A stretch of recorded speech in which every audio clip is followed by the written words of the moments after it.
ઋષભદેવજી મહારાજને જે દીકરા હતા,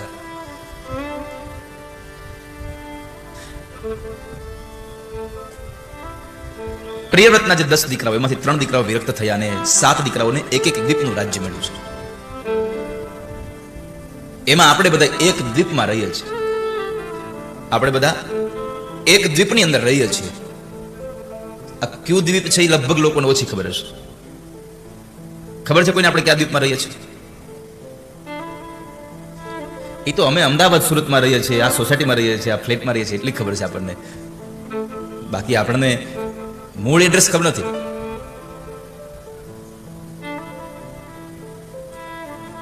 ક્યારે પૂજામાં બેઠા છો? તમારા ઘરે યજ્ઞાદિ કર્મ થયા છે ક્યારે?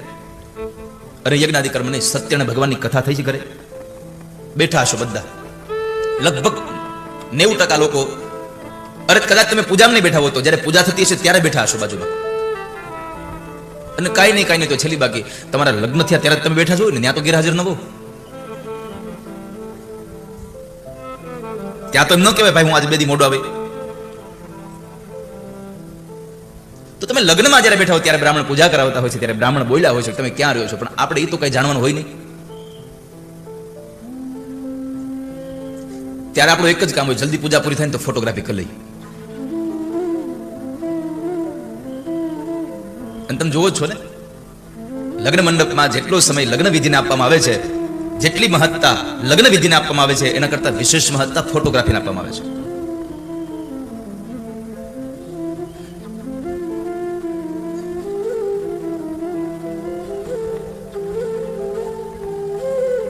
જે સ્થાનનું મહત્વ છે, સ્થાનના મહત્વને જાળવી રાખીએ. જે વસ્તુનું મહત્વ છે, વસ્તુના મહત્વને જાળવી રાખીએ. હું દરેક બ્રાહ્મણોને પ્રાર્થના કરીને કહું છું કે આપ જ્યારે લગ્ન વિધિ કરવા માટે લગ્ન મંડપમાં જતા હો ત્યારે મહેરબાની કરી અને દરેક વ્યક્તિઓને એટલી પ્રાર્થના કરીને કહેજો કે લગ્ન મંડપના એ ભગવાનના સ્થાપન થયા હોય, ભગવાનનું ત્યાં યજ્ઞનારાયણનું સ્થાપન થતું હોય. અરે સ્વયં વરાજાના રૂપની અંદર ભગવાન નારાયણ અને કન્યાના રૂપની અંદર સ્વયંમાં લક્ષ્મીજી વિરાજમાન હોય, જેના ચરણારવિંદને ધોવામાં આવી રહ્યા છે, એવી જગ્યાએ કમસે કમ ચપ્પલ તો ન પહેરવા દો. પવિત્ર સ્થાનોમાં અપવિત્ર શું કામ બનાવીએ છીએ આપણે? તો ઘરમાં છે ગણપતિ દાદાના સ્થાપન સુધી ચપ્પલ પહેરીને જતા હોઈએ છીએ.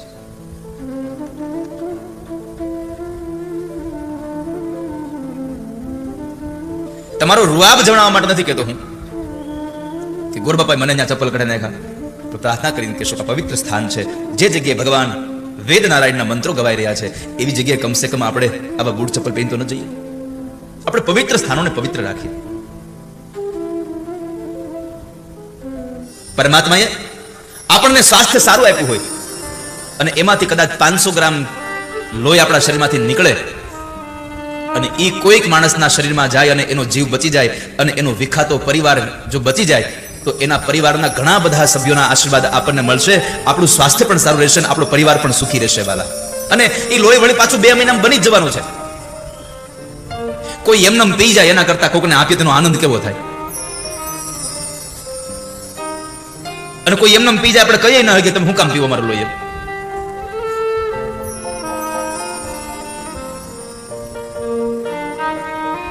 આ મચ્છર લોહી પી જાય આપણું, કોઈ આપણે કીધું ભાઈ એલા રેવા દે, હું કામ પીછો લોહી.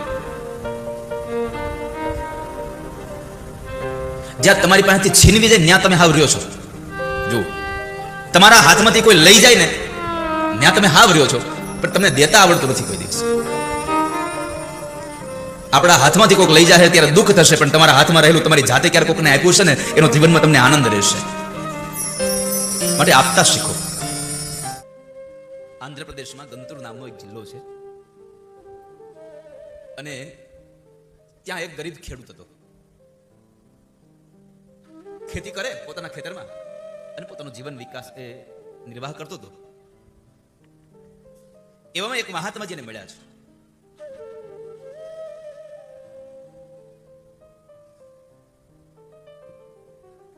મહાત્માજી એને કહ્યું કે ભાઈ આમ ખેતર કરો છો, આવી મજૂરી કરો છો, એક હીરો ગોતો ને, હીરો લઈ આવો, હીરાનો વેપાર કરો, એમાં બહુ સારું છે. ખેડૂતને મનમાં લાગી ગયું કે હા પૈસા વાળો થવું હોય તો હીરાનો વેપાર કરવો પડે.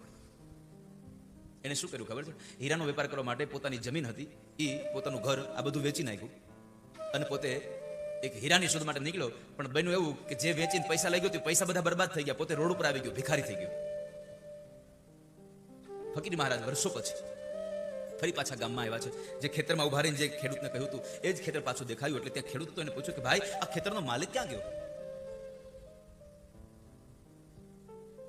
તો કહે છે કે બાપજી એને તો આ જગ્યા મને વેચી નાખી, હવે તો આ ખેતરનો માલિક હું છું. એને એનું મકાન બધું વેચી નાખ્યું અને મને આપ્યું છે.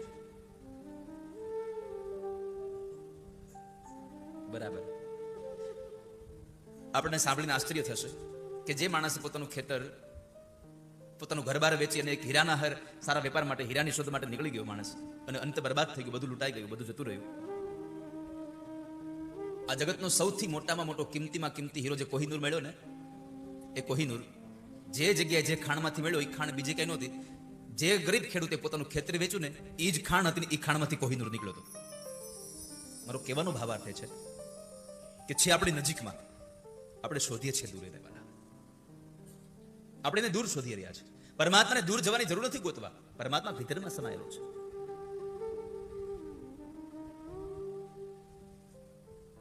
સર્વસ્ય ચાહમ હૃદય સન્નિવિષ્ટ, ભગવાન હૃદયમાં છુપાયેલા છે. ગોપીઓ ભગવાનને શોધી રહી છે, પ્રભુ અમને તમે બધી જગ્યાએ મારી રક્ષા કરી છે. તમે જુઓ ભગવાને મહાભારતમાં પગલે પગલે પાંડવોની રક્ષા કરી છે. આ જગતમાં ઝેર ક્યાં નથી, અને આ જગતનું ઝેર છે શું? યાદ રાખજો, વિષયો સુખ આપે છે આવી કલ્પના કરવી એ મોટા મોટું ઝેર છે. આ જગતના વિષયો મને તમને સુખ આપે છે, મોટા મોટી એ ઝેર છે. લોકો ભગવાનના મંદિરે જાય તો એના વિષયો ન છૂટે. માણસો કથામાં જાય એના વિષયો ન છૂટે. જ્યારે આપણે કથામાં જઈએ, આપણા ખીચામાં પાનમાં આવા સિગારેટ પડ્યા હોય, પાન બીડી પડી હોય, અને બીડીની તાકાત તો જુઓ તમે, કેટલી તાકાત વાળી બીડી. 3 ઇંચનું બીડું હોય, 3 ઇંચનું બીડું.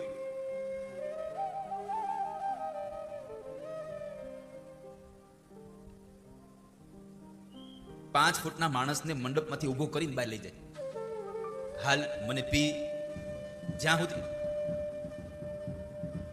બેટા આજે બંધ કરાવો. અહીં તો રાસ રમાય જાય, અહીં તો ગોકુળથી મથુરા જાય, કંસને મારે પછી કૃષ્ણ પરણે વાલા. કનૈયાને કયો આજ ભલે તપતો બરાબર તડકાનો.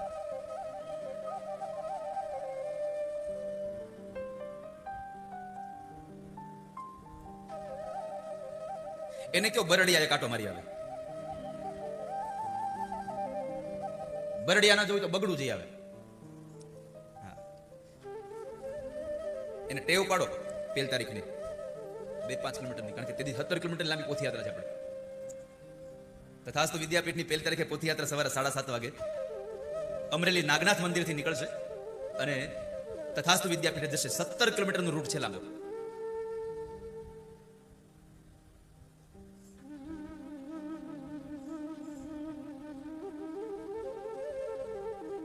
આ જગતમાં વિષયો મને તમને સુખ આપે એ માત્ર ને માત્ર ઝેર છે આપણું.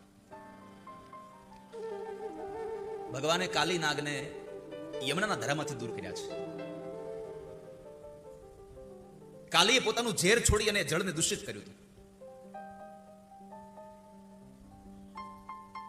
વિષ જલાપ્ય યાદ વ્યાલ રાક્ષસા. યમુનાજી છે એ ભક્તિ મહારાણીનું સ્વરૂપ છે.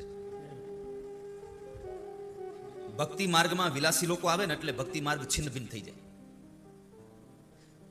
ભગવાનની ભક્તિ કરવા જઈએ ને પછી એમ થાય હવે આજ મારે પીઝા ખાવા છે તોય મેળ ના આવે.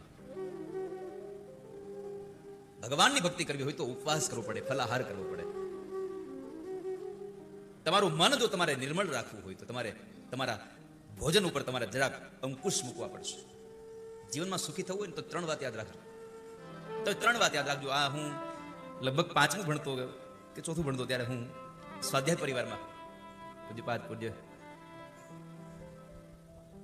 દાદાજીના એ સ્વાધ્યાય પરિવારમાં હું જતો ત્યારે ગવડાવતો. મારી જિંદગીમાં મને પેલું યાદ છે કે મેં પેલું ગીત ગાયું હતું, આ જિંદગીના ચોપડામાં સરવાળો માંડજો. હા, પેલું ગીત મેં રામજી મંદિરે સ્વાધ્યાય પરિવાર હતું ને ત્યારે મેં ગાયેલું મને યાદ છે. પછી તો જ્યાં જ્યાં ગાવા મળ્યું ત્યાં આપણે પંડોઠી વળીને બેસી ગયા હતા. એમાં નવરાત્રિમાં આપણી પાસે મેમરી ન હોય એવી લોકો પાસે મેમરી હોય. કદાચ લોકોએ જોયો હશે મારો એ નવરાત્રિનો વિડીયો, ખબર નહીં આપ સુધી પહોંચ્યો હશે નહીં પહોંચ્યો હોય. જતીન જોયો? નવરાત્રિમાં એને પેન્ટ શર્ટ પહેરીને ગવડાવતો હતો.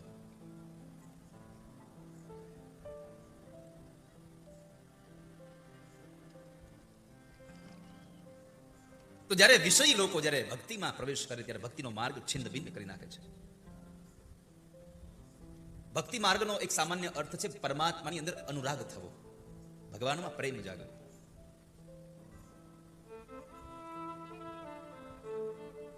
એક શબ્દ વાપર્યો છે વ્યાલ રાક્ષસાદ. વ્યાલ રાક્ષસ એટલે અજગરના રૂપમાં આવેલો એ અઘાસુર. અઘ એટલે પાપ, અસુ એટલે પ્રાણ, ર એટલે રમે. જેનું મન પાપમાં રમે છે, પાપ કરવામાં જેને સુખ થાય છે, એવી વૃત્તિ ધરાવનારો માણસ એ અઘાસુર છે. ભગવાનને આપણે પ્રાર્થના કરવી જોઈએ કે હે ભગવાન, મારી વૃત્તિ ક્યારે પાપ કરવાની બને નહીં. મને પાપ કરવાની ઈચ્છાઓ ન થાય. મને ખરાબ કર્મોથી છોડાવજો, મને પાપથી છોડાવજો.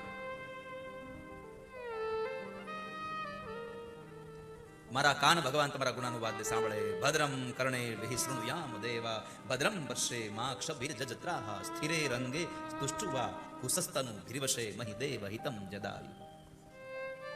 મારા કાન સદૈવને માટે સારું સાંભળવાની ઈચ્છા રાખે.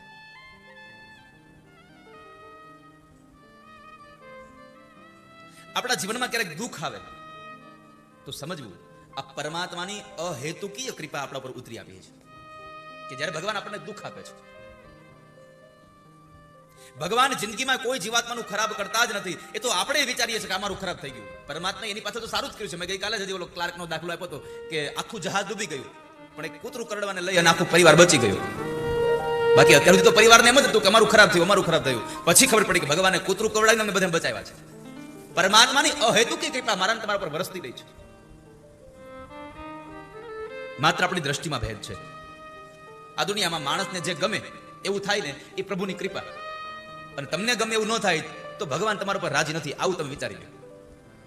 ભગવાન હર હંમેશા જીવાત્મા ઉપર રાજી જ હોય છે. વાલા, પરમાત્મા જે કંઈ કરી રહ્યા છે મારા તમારા માટે સારું કરી રહ્યા છે, આવી ભાવના રાખવી.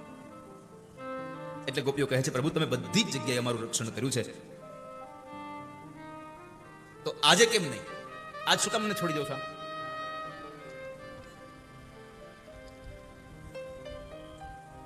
એકવાર એક રાજાનો મંત્રી ભગવાનનો ભક્ત હતો. ભગવાનની કૃપા તમે સમજો, ગમે તે વાત હોય ભગવાનની બસ. એક મંત્રી ભગવાનનો ભક્ત હતો. જીવનમાં કોઈ પણ ઘટના ઘટે ને એક જ શબ્દ બોલે, ભગવાનની મોટી કૃપા થઈ. જીવનની કોઈ પણ ઘટના હોય એક જ શબ્દ નીકળે, ભગવાનની મોટી કૃપા થઈ. એક ભગવાનના ભક્ત હતા રઘુનાથજી જાણે.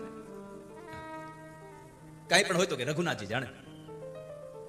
ના હજી નહીં, હજી એક કથા પછી રઘુનાથજી જાણે. તો મંત્રી ગમે તે ઘટના ઘટે એટલે કઈ ભગવાનની મોટી કૃપા થઈ. એકવાર અનાયાસે એક ઘટના ઘટી. રાજાનો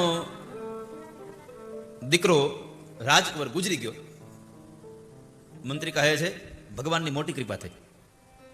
હવે રાજાનો દીકરો ગુજરી જાય પછી બોલવું મોટી કૃપા થઈ એટલે અઘરું છે. રાજાને ક્રોધ આવ્યો પણ ચૂપ રહ્યા છે.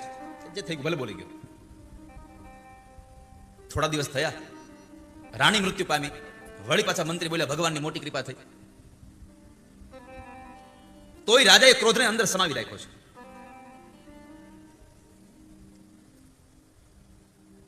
થોડા સમય પસાર થયો અને રાજા બરાબર એક નવી તલવાર લીધી અને તલવારની ધારને જોવા માટે આમ બરાબર આંગળી એમ ફેરવતા હતા. એમાં બરાબર હાથમાં તલવાર લાગી ગઈ. હાથમાં તલવાર લાગી ગઈ અને આંગળીનો એક વેઢો કપાઈ ગયો. મંત્રી બોલ્યો ભગવાનની મોટી કૃપા થઈ ગઈ. ભગવાનની મોટી કૃપા થઈ. રાજાના અંતરમાં દબાયેલો જે ક્રોધ હતો ને એ ઉભળી આવ્યો બહાર અને રાજ્ય છોડીને બહાર જવાનો આદેશ આપી દો. જવા દે, આવતો નહીં અહીંયા. રાજાના આદેશથી મંત્રી નીકળી જાય છે. ભગવાનની મોટી કૃપા આટલું બોલી. થોડા દિવસ થયા અને રાજા બરાબર શિકારે જાય છે. શિકાર કરવા બરાબર પોતાના સૈન્યને સાથે લઈને જાય છે. માર્ગની અંદર એક રાજા ભૂલો પડી જાય છે, એકલો બરાબર એ ઘોડાને લઈને વિયો જાય છે. અને એમાં બરાબર જંગલમાં રહેતા ઓલા ભીલ લોકો, એ ભીલને ત્યાં યજ્ઞ હતો, એમાં માણસની બલિ ચડાવવાની હતી. કોઈ માણસ મળતો હતો, એમાં બરાબર રાજા મળ્યો. હવે એને તો રાજા ગમે શું ફેર પડે, પકડ્યો એને, રાજાને લઈ ગયા અને બરાબર બલિ ચડાવવાની તૈયારી કરે. ત્યાં બરાબર બ્રાહ્મણો જોઈ ગયા કે આની આંગળી કપાઈ ગયેલી છે, કે આ તો ખંડિત છે, આનો હાલે. રાજાને છોડી મૂક્યો. રાજાને છોડ્યો એટલે રાજા ફરી પાછો આવે છે. એ સમયે ઘટના ઘટી. પુરોહિતે પેલા પૂછ્યું હતું કે આની બલિ ચડાવી હોય ને તો એને પૂછો પેલા પુત્ર છે કે નહીં, આને પુત્ર છે કે નહીં.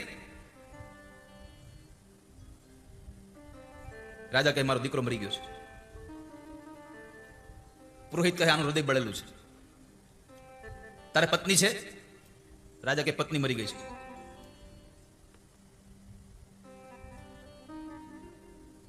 અને એમાં બરાબર પેલો આંગળી પણ કપાઈ ગયેલી જોઈ.